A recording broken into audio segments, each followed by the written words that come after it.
but if we look only at this part here, it shows how for the different levels, layers, we have a target here for the ATFM delay, so 0.5, 0.43 for FABEC. This was a few years ago, but 0.30.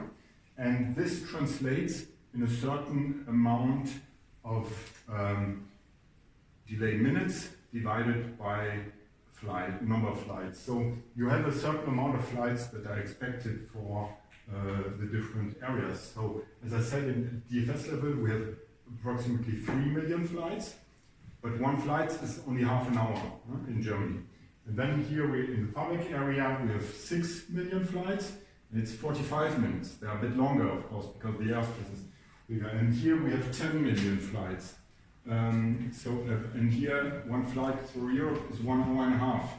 So it would be different if we would have looked at flight hours, but here we look only at number of flights. So you see here that, for instance, DFS has double or half of the flights here at FABEC, but here this is not half of the target. And if you then have here 0.3 minutes per flight and you multiply by 3 million flights, you will get then the amount of delay minutes you are allowed to do over a year. And that means DFS is allowed to have 0.9 million or 900,000 minutes of delay. FABEC is allowed to have 2.7 million minutes of delay, and at European level, the targets, if we have 10 million flights and the target is 0.5, you're allowed to do 5 million minutes of delay. And that's why, here you see that you have to multiply by the number of flights to get the amount of delay then you're allowed to do. And here then, at this level, you would be able to sum up the delay minutes that all the FABEC NSPs together, they are doing then 2.7, and all the NSPs in Europe together, they would be allowed to do 5 minutes. So this target means that FABEC is allowed to do approximately, or to generate half of the minutes of delay in Europe. Just as an explanation. If I may add to that briefly, and you may recall the one or the other previous slide, it is very wise to distinguish between delay ANS related, so what has been your contribution, and as it says here, all causes, right? Mm-hmm. So all causes is something, but then all stakeholders are involved, right? Yeah. And when you set a company target, I think it should read ANS related, right? Yeah. Okay. Like safety as well? Yeah. Yeah? Okay. Okay, does that answer your question? Okay. So, yeah, let's start now with the performance management within DFS, so the operational performance management.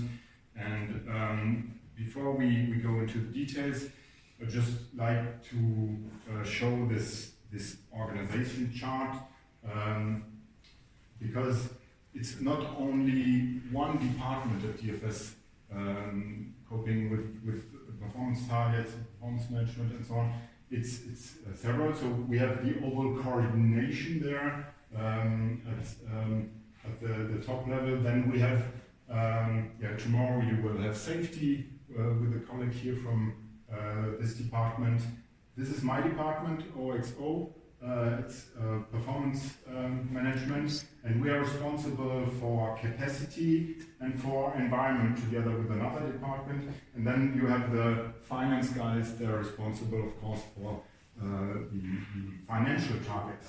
And all of this, of course, is coordinated also with the operational units, with our ACCs, but also with the towers. Just to explain that now we will focus more here on these capacity and environmental targets as they are in my area. These are are in my area of responsibility. Okay, so now jumping a little bit from performance management first into air traffic flow and capacity management, because what we do in performance management is very much related in the optimization of air traffic flow and capacity management. And in the past, looking now at the different phases here that you might know of flow management, we have this strategic phase, but the strategic phase is not only what will be done in the next years, it's also what you will do in the next month. Yeah? And this strategic phase goes up to the short-term strategic phase, because the pre-tactical phase starts only 7 days before the day of operation, and then tactical phase is the day of operation, and then you have a post-op phase where you analyze the situation and you try to optimize the different phases before. And I'm showing this because in the past we were focusing only in this annual let's say long-term phase, looking at the next years. So we're doing capacity planning for the next years. But now with the reorganization we had 4 years ago, we tried also to focus in this call it sub-annual phase. So meaning not on here at the headquarters, we are together with the ACCs and the towers. We are also focusing on this area here to try to improve it. That means the main responsibility is still in the ACCs. They were doing it in the past, and they are also responsible for it. But there is a closer exchange, and we call this area here demand and capacity balancing, even though officially it's a DFS definition, because officially demand and capacity balancing is more or less everything what is also under air traffic flow and capacity management. But we had to find a name for what's happening throughout the year. And so this planning, in the annual planning, the quarterly planning, and so on, in terms of staff and capacity, this is something we are looking more into details now. And we have a lot of inputs that we get also at European level, but also internally, and output that we generate. So just to give you an example, we have traffic forecasts. And as I said at the beginning, traffic is one of the main drivers for capacity, so it's, or for performance in general, so it's very important to focus to start with the traffic. And we had traffic forecasts for the coming years.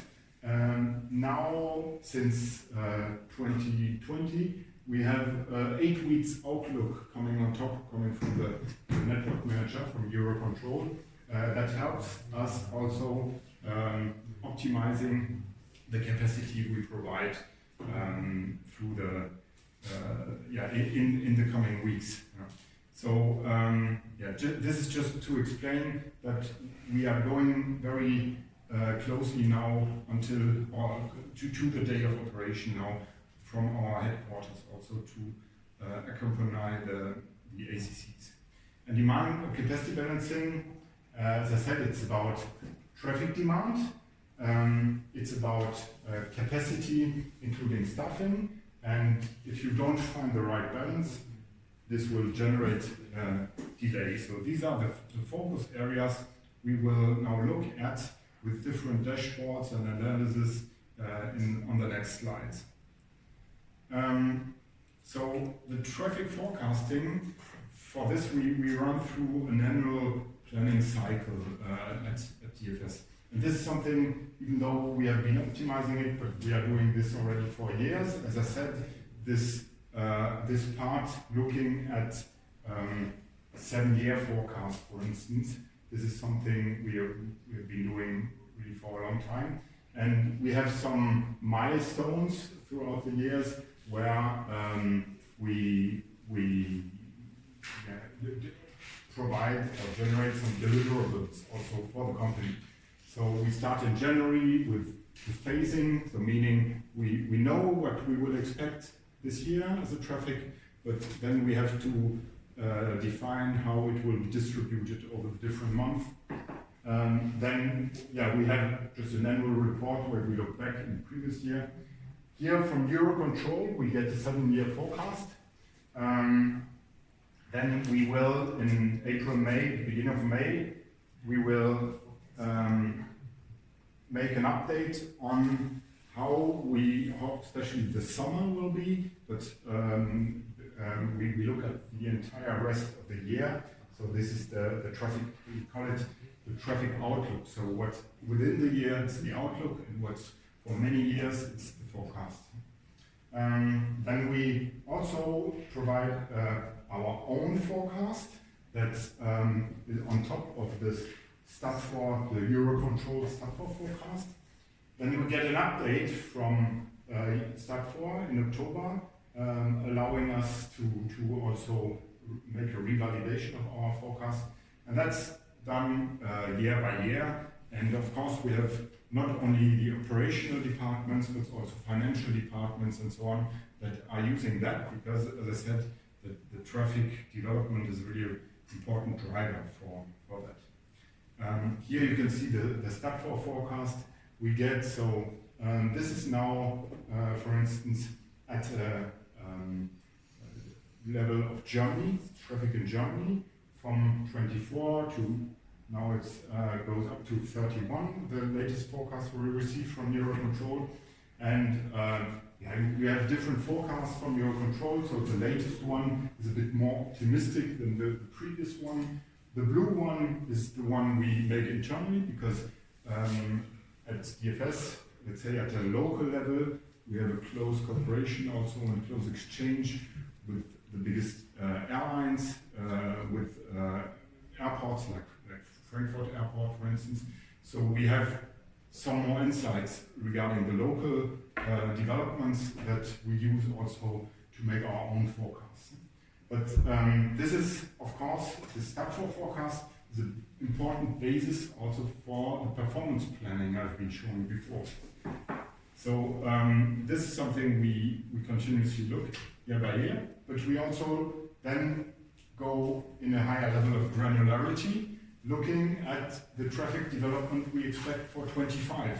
So here you can see the level of traffic compared to 2019. It's still some kind of reference, because at DFS level or German level we are still below. However, you will see that in some airspaces we are already above. So and that makes it challenging. But here, this is the level compared to 29. That month by month we expect now for the coming years, for the coming months. Sorry, and it's interesting to see that we have higher levels in the summer, lower in the winter. That's something we've seen, that the seasonality is higher after the pandemic than before. And here you can see the growth rates compared to last year that we expect. So this is important from an operational point of view, but also from a financial point of view, to know what money you can expect to get also month by month. And we have several dashboards and slides that we also provide to the management. For instance, this one then linking traffic and delay. So here we can see the figures from 2019. So we are still below the orange figures.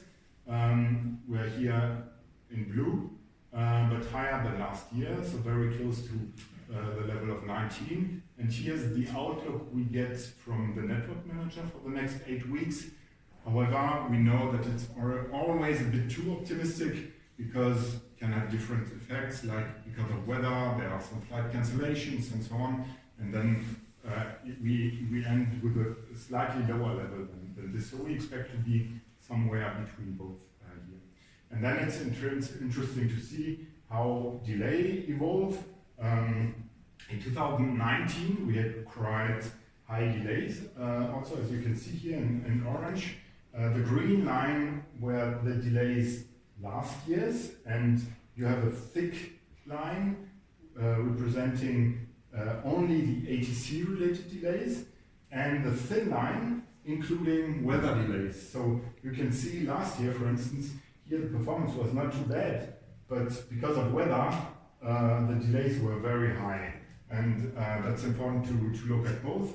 And this year we are here in blue, so you can see that the effect of weather, but the last 2 weeks we had quite some weather, was lower than in the last years, and also the ATC related delay was better. So this is a way to monitor it continuously. Then we have also developed some dashboards, especially for management and for people that are not so deeply in there. It's much easier to have a map.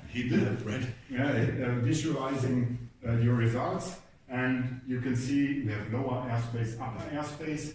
And in the lower airspace, that's why it's blue, we are still significantly below the levels of pre-pandemic period. But here in the upper airspace, and especially we call it the southeast axis. So it's the axis London, Frankfurt, Munich to Turkey. And here on this axis, we see a very high level of delay, especially in the sector family south here. In Karlsruhe, you will see this is upper airspace controlled by Karlsruhe. Here it's controlled by Maastricht, so the northwestern part of Germany is not controlled by DFS in the upper airspace, but here it's controlled by DFS. And here we see that we are already 37% above the level of 2019. But compared to last year, you can see that we have, of course, some growth. Also in the lower airspace, we are at the airports Frankfurt here, Munich or Berlin, we are significantly above year by year. But the biggest growth still is here in the sector family south. And this is, of course, very challenging for us because here we have reached our maximum capacity, and there we really put our focus to try to reduce delays as much as possible there. Here you can see now the delays that have been generated in the different sector families of DFS, and you can see also on one hand the level of delay here with the color, but also in these pie charts you can see the different delay reasons that have been responsible for delay. And for instance, here if you take the sector family central in Karlsruhe, more of half of the delays has been generated due to weather. But the highest delays have been generated here in the sector family south. But as you have seen here, the level of delay is still very low. And what's important for us throughout, if we look at the entire year, is what is generated in the summer, because in summer you have the highest traffic levels and you have also weather, thunderstorms and so on, convective weather playing a role, and that's where we generate most of our delays. So what we do, or what we have put in place now over the last years, is the so-called performance monitoring process. So in my department, what we try to do is week by week to continuously monitor the performance and to be in close cooperation or close exchange also with different stakeholders. So what we have today at 4 p.m. is the so-called end-of call, or it's a conference, a teleconference of the network manager of Eurocontrol with all the European ANSPs and all the airlines also which want to attend. And we will have a review of last week, look at shortages and areas where delay has been generated, but also look in the coming weeks where we expect to have some bottlenecks, and then airlines can ask questions to ANSPs and so on, because it's important for them to know what to expect. And this is this weekly call we have, and we prepare this also already in the morning. This morning we have done this. I will show the slide afterwards. Then the next stage we analyze more detail what went on in the last weeks. On Wednesday, on different levels, we have an exchange with our ACCs, so with the experts, but also with the management of the ACCs.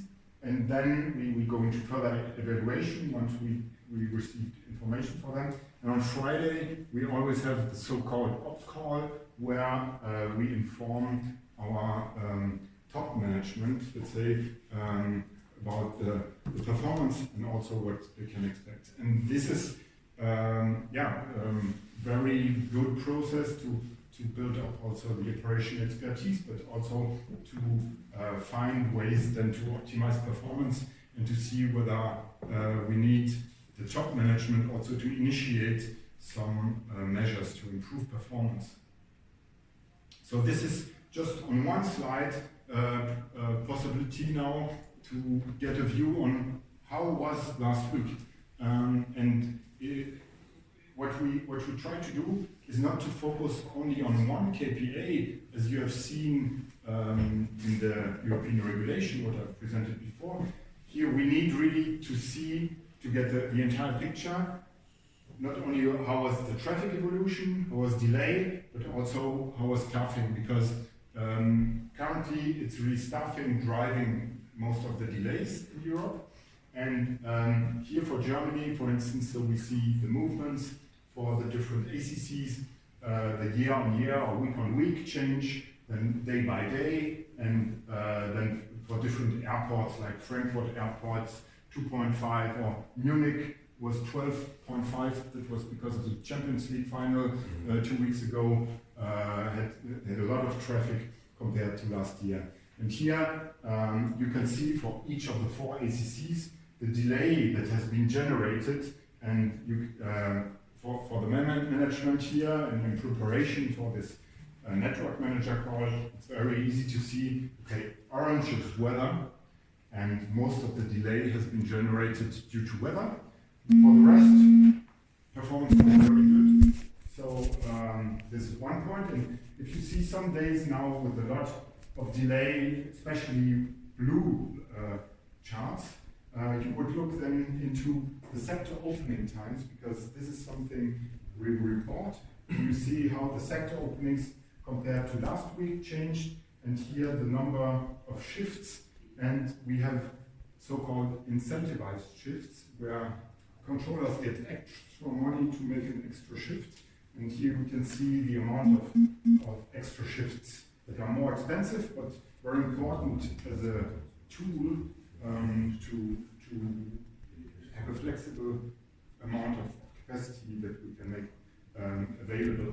And it's very important because we have an annual plan that we define at European level, where we provide a commitment on the sector openings that we will provide in each sector family of each control center. And then week by week, we have a so-called rolling plan, where for the next 6 weeks, we also give a commitment on what sector openings we will provide in the next 6 weeks. And then we have an actual sector openings. And what is done by Eurocontrol is they compare what is done, what has been shown or committed in the annual plan and in this rolling plan, and then they compare it to the actual. And that's why we are also focused on this metric, which is not, let's say, linked to the European regulation, but as it is a driver for delays, we have to monitor this to understand what were the drivers for delay during a certain week, a day, and so on. The sector opening times, if I may, this is of course a cost driver, right? The more sectors you open, the more people you have in controller working position, which is very expensive. And what Christoph just referred to, this yellow additional shifts, right? These incentivized shifts. these are based on a so-called capacity agreement with the union that we may go beyond the standard rostering and agreed working hours, but only voluntarily. So an ETCO can cancel, yes, I'm willing, quite voluntary, to do an extra shift. This shift is paid extra. I think it's meanwhile 2,004 euros per shift on top. And who has been to Karlsruhe with us? You remember that, Karlsruhe? Not me. Okay, but you? And you remember the table? Yeah, when I split the sector. No, I'm talking about the table. Donate an extra shift. So you. Yeah. So you are so well paid at DFS. Just do an extra shift and pay and donate the money for a good. Yeah, for a good. And of course, if you are managing director operations and you see lots of yellow, you see, this is a kind of last resort. Right? So I don't want to see too many of these. Yeah, of course. Yeah. Sorry, just a short excursion. Yeah, then we have some additional kind of analysis, but this is to be prepared for this end of call at European level. Because the network manager for a certain sector family here at Sector Family South in Karlsruhe on the 18th of May, they will also compare the sector openings, so the number of sectors open in a certain hour, they will compare it to the previous week, and they will compare it to the commitment we made in this rolling plan. And so that's why we have to be prepared and understand when did we have a lower number of sector openings? Does it correlate with the delay or not? And here you can see that in the afternoon where we had the delay, the sector openings were not that bad. That's the level we argue then with the network management at European level. Yeah. So this was now very operational and day to day or week by week. Here we jump back now to the annual planning and what the network manager is doing based on the sector openings we put in the annual plan and the traffic forecast provided by Eurocontrol Stadtfor. They will, through a simulation, they will do an annual delay forecast. And here you can see this is based on there are different forecast scenarios. So this is based on the high forecast, so with the highest amount of traffic. This is the delays these are the delays you can expect in DFS airspace, in European airspace, but also in DFS airspace here. And you can see the main bottlenecks we have here are Karlsruhe and Munich in the delays. So this is done at the beginning of the year, but then through this guideline dashboard I've been showing to you before, we can extract the data and also include them in our own dashboards. And you see here for Karlsruhe, you see, for instance, this 0.46 minutes per flight. Okay, this is here, you can see it here. This is the forecast for this year. And you can see this is the guideline for the cumulated delay to reach 0.46 at the end of the year. Most of the delays being generated during the summer. And here in this green-blue line, you can see now where we are currently. And where we are projected to be at the end of the year. So performance here is much better. And this is also a link, let's say, between the weekly operational performance monitoring, but that is of course linked with the annual monitoring that is important also for the European regulation. Here that is just to show that we also look at the IATA departure delay, and especially in discussions with airlines, it's important also to see what are the main drivers for the punctuality at the airport. And even though we are generating delays, for instance, ATF en route or airport delays and so on, we have other drivers that are more relevant for the overall performance of aviation at European level, especially the airline here. And of course, all the delays that generating knock-on delays, we call it reactionary delay here, that is put on top. But that's the reason why in the end we are now at 10 minutes per flight. If you look at the overall punctuality, the IATA delay, but the ATFM delay is only responsible for a small part of it. And I assume that it's the same for you when you look at your own performance.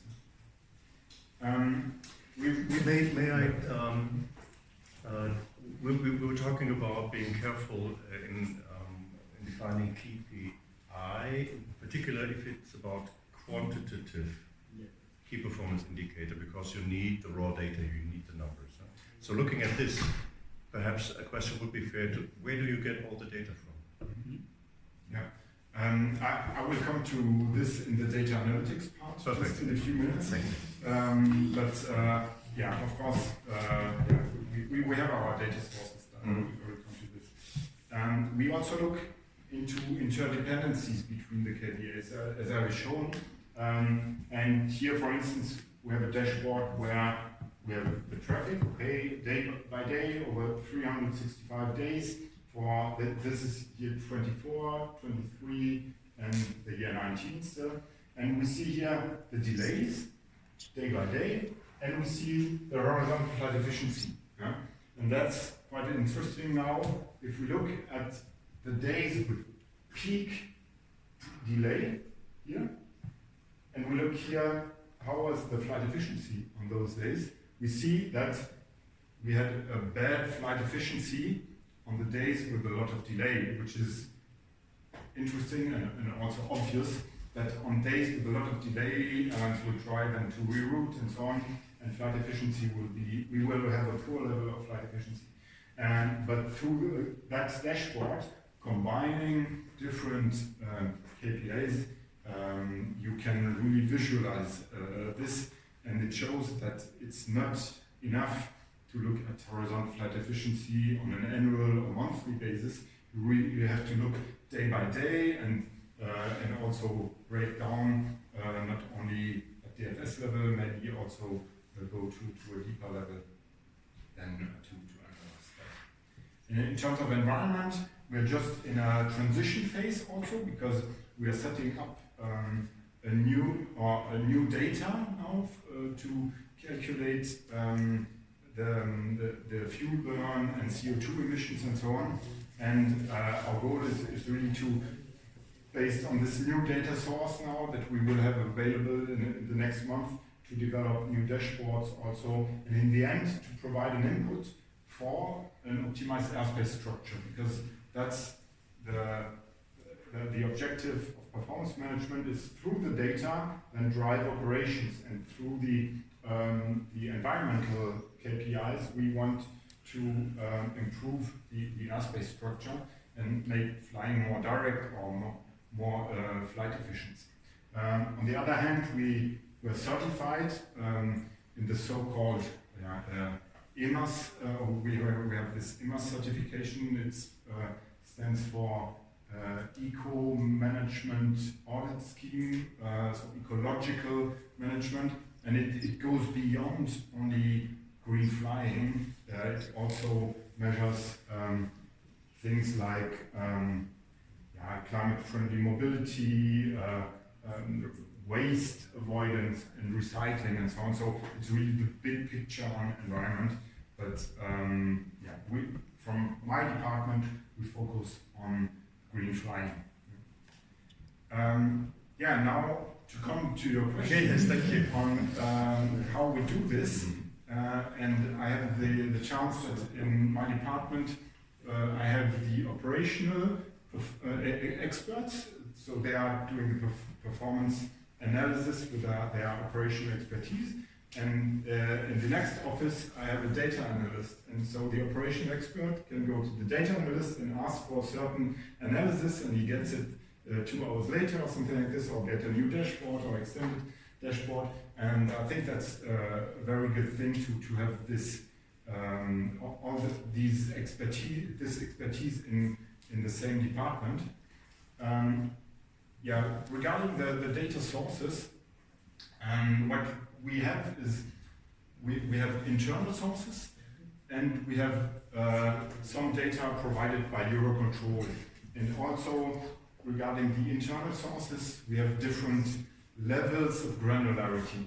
So here in this department where you are sitting, we are collecting the detailed ops data regarding traffic delay. Well, delay comes from Eurocontrol, but it's also tracked here regarding staffing, regarding environment, and so on. So here we really have the detailed data, meaning flight by flight, or the trajectory, and so on, the correlated radar, flight plan data, and so on. For a lot of purposes in terms of performance management, to make it more performance, let's say, or to get a quicker access, we rely on aggregated ops data. So we have a data warehouse where these detailed ops data are aggregated, meaning instead of having each flight with the trajectory and so on, so meaning 10,000 flights a day, you would have the number of flights in an airspace, for instance. So the amount of data, of course, is much lower, and it makes it more performant than in a dashboard to collect data from here, but you can see the instances, traffic, delay, staffing, and so on, are the same. It's just another level of aggregation. And then for other data, we also take the data directly from Eurocontrol, especially when we are interested not only in DFS data, we want to compare maybe with other countries and so on, then we take this data. But we know that, for instance, the flight positions and so on, and the number of flights, they are less accurate when we take them from here than compared to our internal calculation, where it's really correlated with the radar position. So here it's less accurate, but if you want to be able to compare with other countries, it might be interesting also to take the Eurocontrol data. So these are mainly the data sources, and we analyze them with self-service BI tools. Mainly we use Tableau, but Power BI is, as I will show, has also some advantages. And I would like to go through a few dashboards. So the screenshot I've made. Here's a combined dashboard. It's unfortunately in German, but it's the cockpit here, just to show that we have financial data and operational data and staff data that are shown here. And here 6,000 DFS employees have access to this dashboard, so they can also see how delay evolves from controller to a lawyer and so on. They have access to that, and I think it's important to know what our core business, how our core business is performing. So this was this very general dashboard covering the different key performance areas, as you can see here on the left on the navigation. And then we have another dashboard called MIOPS, it stands for Management Insight Operations. And here it's a dashboard where we are really, we are able to correlate, as I've shown before, traffic, delay, capacity, staffing together, and to really also provide really up-to-date data, because in the past we were providing a performance report 15 days after the end of the month. Today nobody is interested in a report that is 15 days old. People want to see the performance of today, of yesterday, maybe last week, but you need to make sure that you get data really. This is a picture for the day of operations, or this is now the cockpit for last week, where you can see day by day and really focus on the ranking for the management, and this is a dashboard for the operation management from the COO down to the supervisors, and they can see directly what were the sector families generating most of the delays or having the biggest differences in traffic compared to last week or last year to the plan, how the number of shifts that were planned and so on. And as I said before, here we look at the sector openings that were planned compared to what was opened and where delay was generated. Huh? Because so it's just to show that the added value is in combining different KPIs and metrics that gives you then the insight, going down to single regulations there generating delay. Yeah. And then we have several internal dashboards that we are able with Tableau, for instance, here to generate. This is a regulation dashboard for the last 10-15 days where we can see for each ACC how much arrival and en route delay was generated, the most penalizing regulations. This is a traffic outlook. Week by week, we get an outlook for the next 8 weeks. This is provided then through a dashboard to the ACCs, but here it's airport traffic, so also to the towers.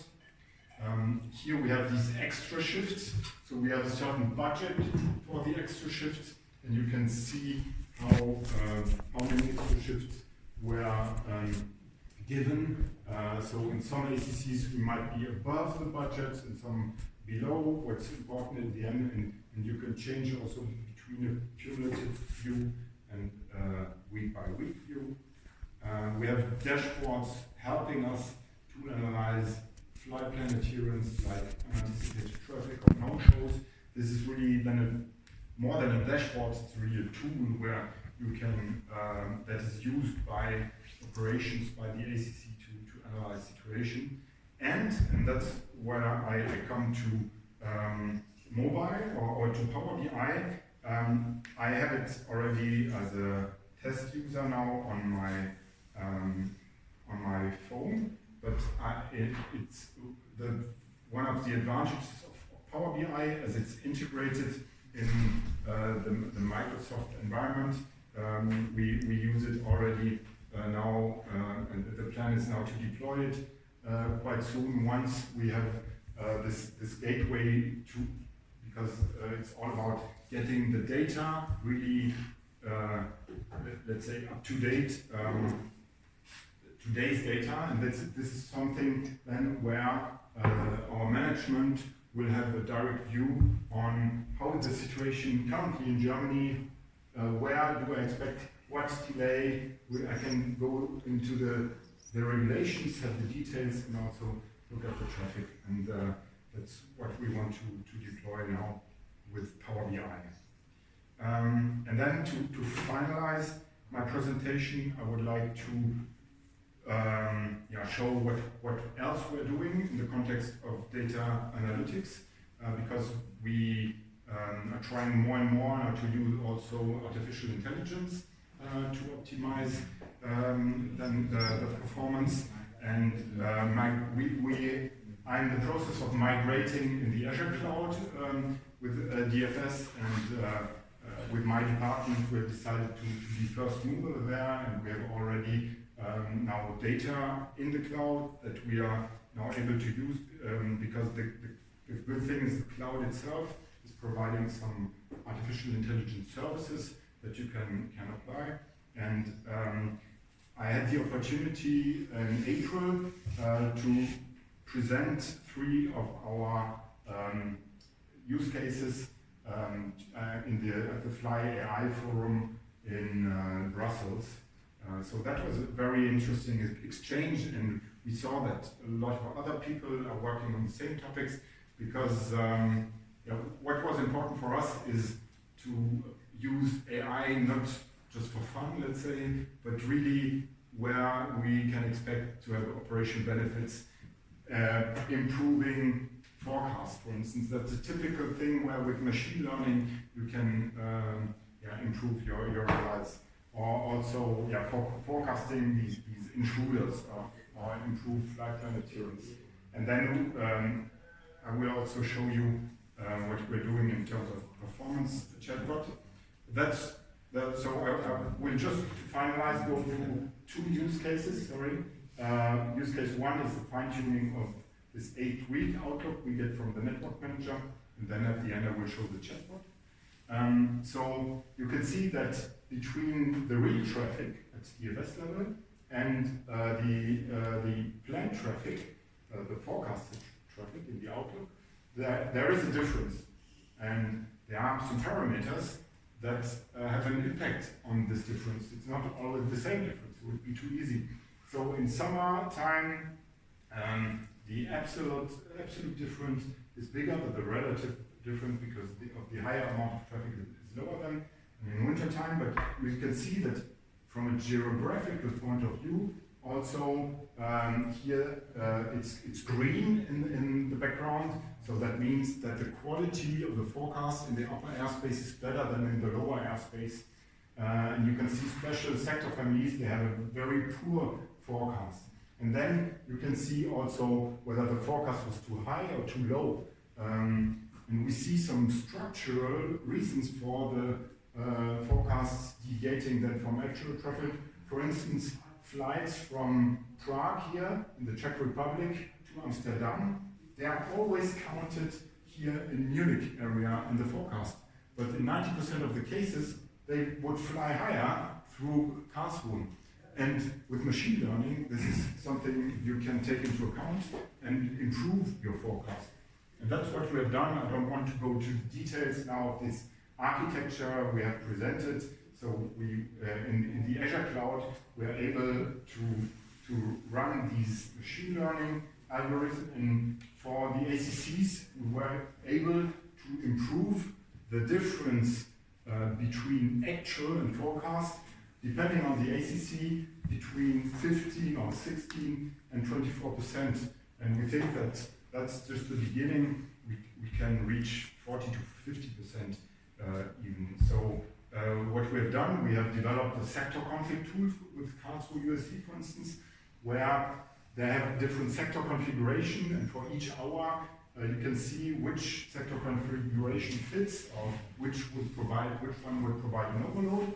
And what we have done is that we have added a switch here where the user can choose between the network manager, your control forecast, and the AI forecast. And then you get improved data there. So that's just I wouldn't say simple, but small, easy to implement use case based on AI. Yeah? And the last one now is I've shown this screenshot of our dashboard, which is available to all employees. But so this shows, for instance, delay month by month. Yeah? But there's, even though the data are there are some questions you are not able to answer through this dashboard, like how much traffic was there in DFS from 12th May to 14th of September? Yeah?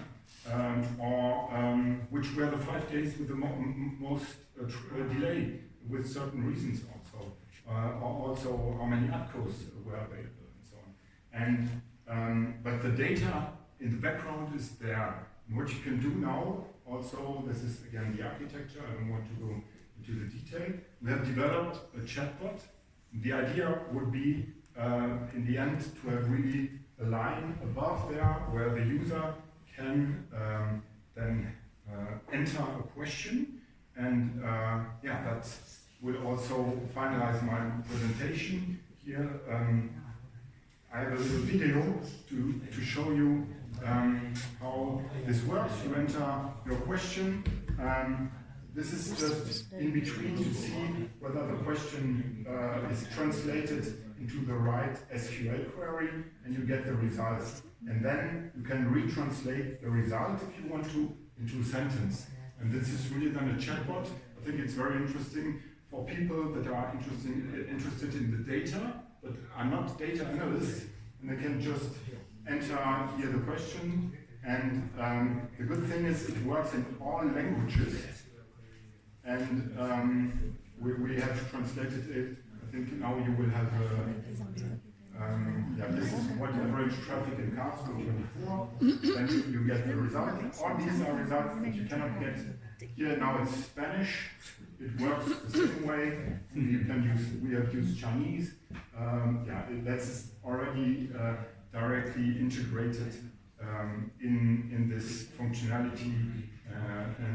This was a use case, for instance, here's Chinese, which you can easily implement, and we're on a good way on that, and we were exchanging on that at the Fly AI forum also with other people that were quite interested.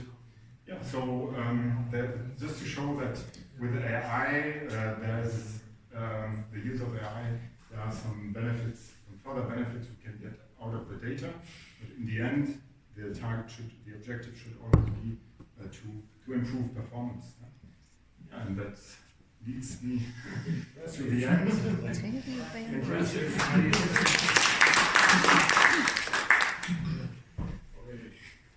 Do you have any questions? Almost overwhelming, right? Yeah. a lot of stuff. But please have your questions. Not sure whether the question for me it was sufficient, because I know. But for you, where do you get the data all from? Yeah, it was shown how it will be gathered and processed. Yeah? But where do you get the data from at VATM, right? Or even outside of VATM when it's about airports or whatever it is. So, and this is an important question to be answered before you set a target. And the second thing is, I was told, for example, by Mr. Duan as well, that you're looking forward to establishing or introducing a dashboard, right? So for the time being, you don't have a dashboard. Not yet. Okay, not yet. So this would be maybe a question as well for Christoph, to say what are the things you would look at in particular when starting this implementation of a dashboard. So what are the usual traps you could run into, or what to focus on? Small steps maybe first, or something like that. Yeah.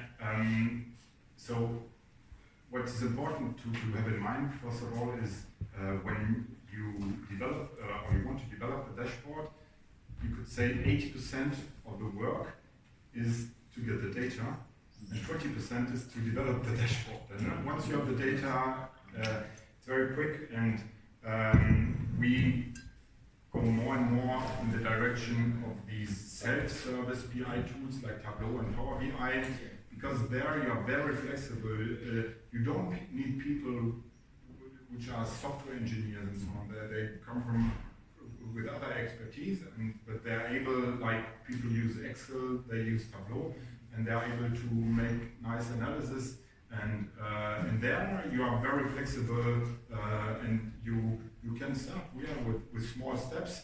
Of course, sometimes you have also dashboards growing and growing and growing, and there you have to go one step back and define what, if it's a big dashboard, what should be, let's say, the target design. Yeah? But for we have a lot of small specific dashboards which are developed just to answer a certain question. But the good thing compared to the past is that in the past we made the analysis with Excel, then we translated it to PowerPoint, and each time we had to redo it. Now we just give access to this dashboard, and 3 months later, if the COO has the same question, he would just look into the dashboard with data that are up to date, and that makes life easy.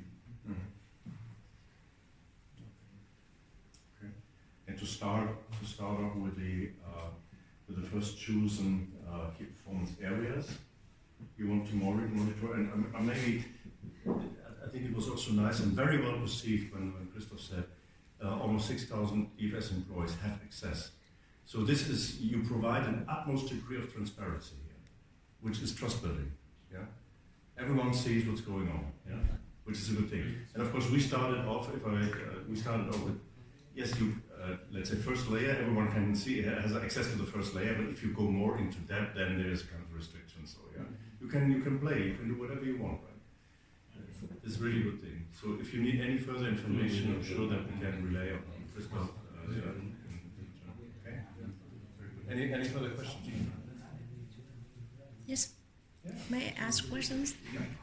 In your first slide about the data, so I understand that there are some resource you can get the data. So the question is, the data maybe is duplicated. So in this case, what do you do? Duplicated, you mean?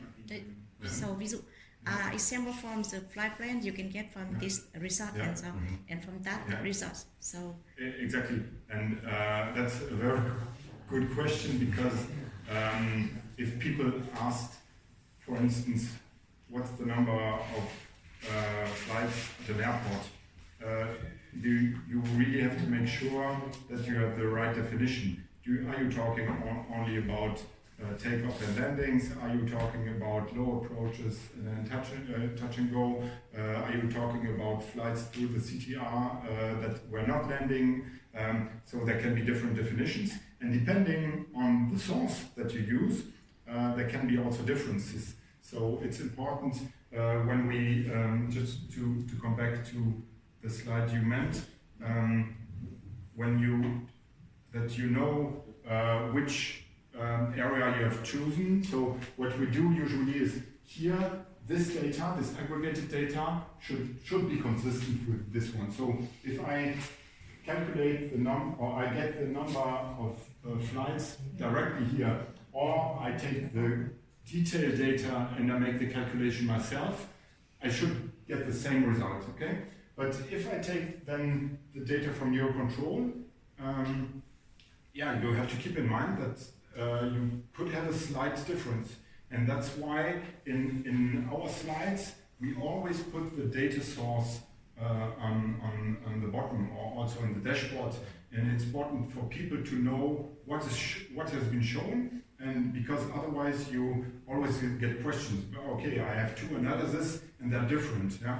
So it's depending on what you want to analyze. There's always one source that is the best one to use, but there could be good reasons why you use on purpose the source that provides a lower accuracy, like Eurocontrol data. Okay, but if I want to compare German data with French data, I have to use Eurocontrol data. I will not mix up then this source and this source. It doesn't make sense. So that's why then you can have a discrepancy between the number of flights. I mean, we're not talking about huge discrepancies, but there are some flights, less or more, that are given by this, provided by this source compared to our own calculation. That can happen. So let's put more emphasis on definition. So as long as you do it at your company level, you're almost free, right? So you find your definition and the data will be okay. If you start to compare, as he showed or provided examples with Europe, right? It's really important to agree on a common definition. Otherwise, you will compare apple with pears, right?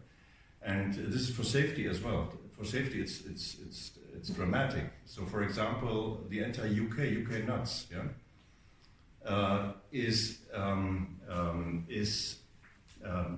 has defined an SMI. Yeah, so you will have an SMI only if the separation minima will be infringed by at least 33%. Yeah. So, as long as you're within 33% of 5 nautical miles, it's not an SMI. In Germany at DFS, if it's 4.9 nautical miles, it's an SMI. See? So if you compare, UK is much safer. No, UK is not much safer. They just don't report. So this is super important to understand, and therefore transparency is key. Yeah. Okay. Any other questions for the dashboard maybe? Tableau, we heard Power BI, this is all at hand, huh? No problem. Yeah. Huh? No, well, I mean, it's available, but I guess not everyone know about Power BI. Yeah, you do know. Yeah. Well, actually, I studied about it before the answer for this back.